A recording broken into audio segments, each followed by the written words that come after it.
ஒரு vlog பண்ணலாம்னு சொல்லி முடிவு எடுத்து நிறைய பொலிட்டிக்கல் வீடியோவே பண்ணி டென்ஷன் ஆகிட்டு இருக்கு. அதனால ஒரு vlog வீடியோ பண்ணலாம் அப்படின்னு சொல்லிட்டு இந்த வீடியோ மேக் பண்ணுறேன். என்ன முக்கியமாக இந்த வீடியோவில் பார்க்க போகிறோன்னா, ஒரு தர்பூஸ் கடையை பார்க்க போகிறோம். எது வரைக்கும் அப்படின்னு சொன்னால், அந்த தர்பூஸ் கடை கிடைக்கிற வரைக்கும் இந்த வீடியோ கண்டினியூ பண்ண போகிறேன். நான் வர்ற வழியிலேயே நிறைய தர்பூஸ் கடை பார்த்தேன். என்ன முக்கியமாக எதுக்கு அப்படின்னு சொன்னால், நிறைய தர்பூஸ் கடை பார்த்தேன் அப்படின்றனா, தண்ணி தாகம் எடுத்து தண்ணி காலி ஆயிடுச்சு, இருந்த தண்ணி காலி ஆயிடுச்சு.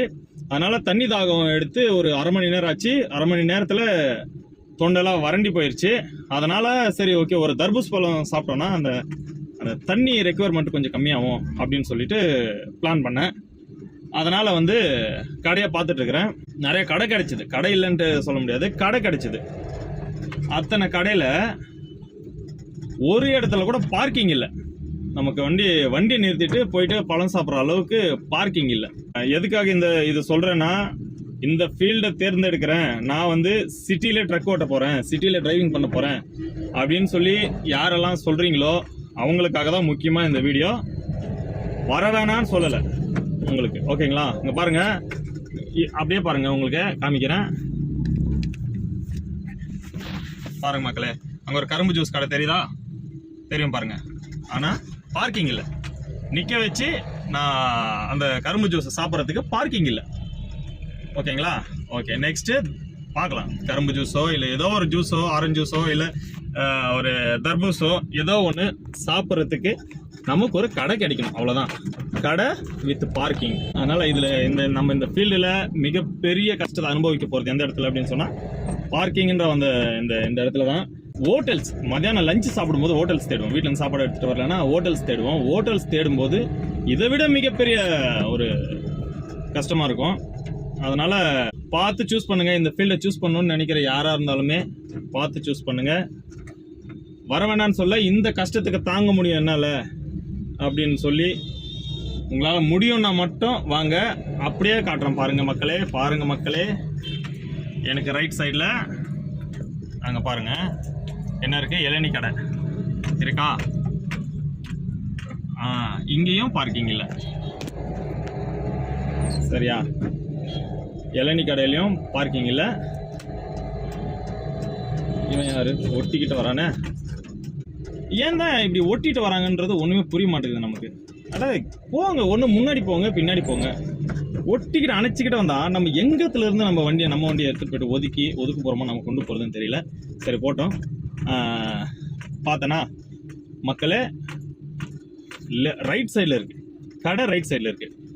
இருங்க உங்களுக்கு அப்படியே காட்டுறேன் பாருங்கள். கடை ரைட் சைடில் இருக்குது, ஆனால் லெஃப்ட் சைடில் பார்க்கிங் இல்லை. நானும் வந்துட்டுருக்கேன் ரொம்ப நேரமாக. நான் வீடியோ பண்ணிகிட்டு இருக்கிறது 10 நிமிஷமாக தான் பண்ணிகிட்ருக்கேன். ஆனால் நான் கடை தேடிட்டு வந்துட்டு இருக்கிறது ரொம்ப நேரமாக தேடிட்டு வந்துட்டுருக்கேன். ஏறக்குறைய ஒரு 3/4 மணி நேரமாக தேடிட்டு வந்துட்டுருக்கேன்.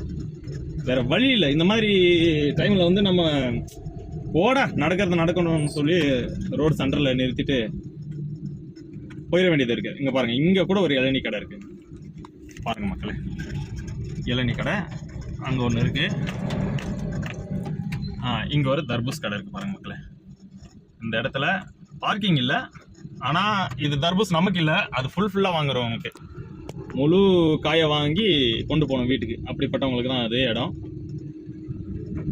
நம்ம சொல்லிகிட்டே போனால் இன்னும் நிறைய சொல்லிகிட்டே போகலாம். சில நேரத்தில் நேச்சர் கால், எமர்ஜென்சி கால், ஒன்றுக்கு போகிறதுக்கு படுவோம் பாருங்கள், ஒரு பாடு முட்டிக்கிட்டு நிற்கும். எங்கே ஹம்ப் வந்துருமோ, எங்கே பள்ளம் வந்துருமோன்னு சொல்லிட்டு நார்மலாக அதுக்கெல்லாம் பயப்படவே மாட்டோம். ஆனால் இந்த மாதிரி நெருக்கடியான நேரத்தில் எங்கே பள்ளம் வந்துருமோ, எங்கே மேடு வந்துருமோ அப்படின்னு சொல்லிட்டு அந்த பதட்டத்திலேயே வண்டி ஓட்ட வேண்டியதாக இருக்கும். அந்த மாதிரியான சூழ்நிலைகள்லாம் இருக்கும். அதுபோல் அர்ஜென்ட்டாக நமக்கு டாய்லெட் வருதோ இல்லை பாத்ரூம் வருதோ, எதுக்கு போகணுன்னாலுமே கூட மிகப்பெரிய கஷ்டத்தை நாம் அனுபவிக்கிறது என்னென்னா இந்த பார்க்கிங். அந்த கடை முன்னாடி பார்க்கிங் இருக்கணும். பார்க்கிங் இருந்தால் மட்டும்தான் நாம் அதில் அதை சாப்பிடவும் செய்வோம், என்ன செய்யவும் முடியும். அதனால் முக்கியமான விஷயம் என்னென்னா, ஒரு தவறான விஷயத்த நான் செஞ்சுட்டா அதை யாரும் செய்யாதீங்க. முன்னாடி போலீஸ் இருக்காங்க, அதனால் சீட் பெல்ட் போட்டுட்டு தான் ஓட்டணும். சில நேரங்களில் சீட் பெல்ட் போடாமல் அப்படியே ஓட்டிடுறோம். அது மிகப்பெரிய ஆபத்தில் கொண்டு போய் விட்டுருது. ஆபத்துன்னா ஒன்றும் இல்லை, சீட் பெல்ட் போடுறதுனால எந்த பெரிய சேஃப்டியெல்லாம் ஒன்றும் கிடையாது. இந்த ட்ரக்கு விஷயத்தை பொறுத்த வரைக்கும் சீட் பெல்ட்டு சேஃப்டி தரும், நமக்கு உயிரை காப்பாற்றலாம் கிடையாது. நீ இதில் இருக்கிறது கொடுத்துருக்கிறது ஒரு 80 ஸ்பீடு கொடுத்துருக்குறாங்க. அந்த 80 ஸ்பீடில் போய் அடித்தா நீ சீட் பெல்ட்டை போட்டாலும் சரி, இல்லை நீ எந்த பெல்ட்டை போட்டாலும் சரி, நீ மேலே போகிறது கன்ஃபார்மு. ஆனால் போலீஸ்காரங்க ஒரு சட்டத்தை உருவாக்கி வச்சுருக்காங்க, இந்த சீட் பெல்ட் போடலைன்னா காசு வசூல் பண்ணுவோம், காசு வசூல் பண்ணிட்டா உசுரை காப்பாற்றிடலாம். அவங்களோட அஜெண்டாவும் அவங்களோட கான்செப்ட் என்னென்னா, நீ ஃபைன் கட்டிட்டு போயிட்டேன்னா உசுரை உசுரை காப்பாற்றிடலாம் அப்படின்றது தான். இது என்ன கான்செப்டில் இந்த மாதிரி வண்டிகளுக்கெல்லாம் சீட் பெல்ட் போட சொல்கிறாங்கன்னு ஒன்றும் தெரியல. சரி பரவாயில்ல, இருந்தாலும் நம்ம போட்டுப்போம். சின்ன சின்ன சேஃப்டி தான். ஏதோ ஒரு 10ல் போகிறது 11 வரைக்கும் தாங்கும், அந்த மாதிரி இருக்கும். அதனால் சீட் பெல்ட் போட்டு ஓட்டுங்க, அது ஒரு விதத்தில் சேஃப்டி தான். மக்களே மக்களே மக்களே, இங்கே ஒரு தர்பூஸ் என்ன சொல்கிறது, தர்பூஸ் சாம்ராஜ்யமே இருக்குது. ஆனால் இங்கே நிற்கிறதுக்கு இடம் இல்லை. பட் இருந்தாலும் அட்ஜஸ்ட் பண்ணி ஒரு ஓரமாக நிறுத்திட்டு சாப்பிட்றதுன்னு முடிவு பண்ணிட்ட மக்கள். என்ன நடந்தாலும் சரி தர்பூஸ் சாப்பிட்றதுன்னு முடிவு பண்ணிட்டேன். வண்டியை பார்க் பண்ணிவிட்டு, வெயில் மொட்டை வெயில் இருந்தாலும் பரவாயில்ல, இப்போ சாப்பிடலன்னு வச்சுக்கோங்க, இதுக்கப்புறம் போய் ட்ராப் பண்ணுற வரைக்கும் இன்னும் 2 ஹவர் ஆகும். ட்ராப் பண்ணுற வரைக்கும் எதுவுமே கிடைக்காது. அதனால் நடக்கிறத பார்த்து போவாங்க. வாங்க மக்களே பார்ப்போம். தர்பூஸ் ஐம் ஸோ சாரி யாராக இருந்தாலும் மன்னிச்சிருங்கள். அதனால் வந்து தப்பாக எடுத்துக்காதீங்க. இந்த அளவுக்கு கவர் ஆகுது தெரியல. வந்துருச்சு, முன்னாடி நம்ம பிளாக் கல் நிற்குது. வாங்கிக்கோ. நான் எஸ்டா நான் பிளேட்டும் கூட நான் இருக்க மக்களே. பேமெண்ட் பண்ணணுன்னா கூட இதே ஃபோனில் இருந்தால் பேமெண்ட் பண்ணணும். வாங்கிட்டு பேமெண்ட் பண்ணிவிட்டு தர்பூஸ் கிடச்சிருச்சு. வித் பார்க்கிங்கோட பாருங்க. இதை கண்டுபிடிக்கிறதுக்கு 1 மணி நேரமாக கஷ்டப்பட்டுருக்கேன். 1 மணி நேரமாக கஷ்டப்பட்டு ஒரு கப் தர்பூஸ் நமக்கு கிடச்சிருக்கு. 20 ரூபா கொடுத்து வாங்கிட்டேன். சாப்பிடலாம் மக்களே.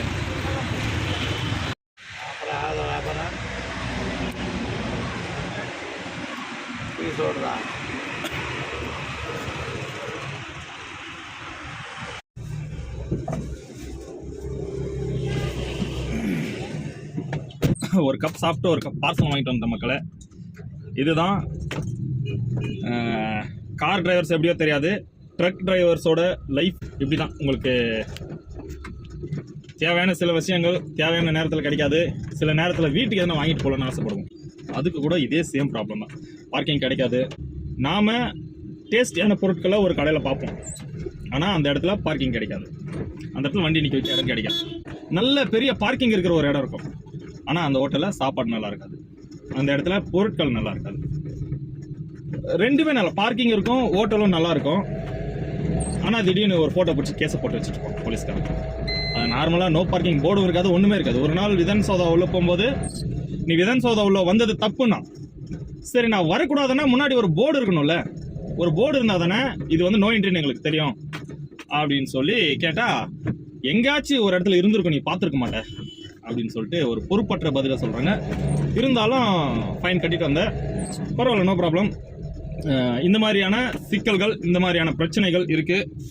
தயவு செஞ்சு இந்த ஃபீல்டுக்கு வர்ற யாராக இருந்தாலும் இதெல்லாம் தெரிஞ்சுக்கிட்டு, இதில் இருக்கிற கஷ்டங்களை புரிஞ்சுக்கிட்டு, இது கூட என்னால் போராட முடியும் அப்படின்னு சொன்னால் மட்டும் வாங்க.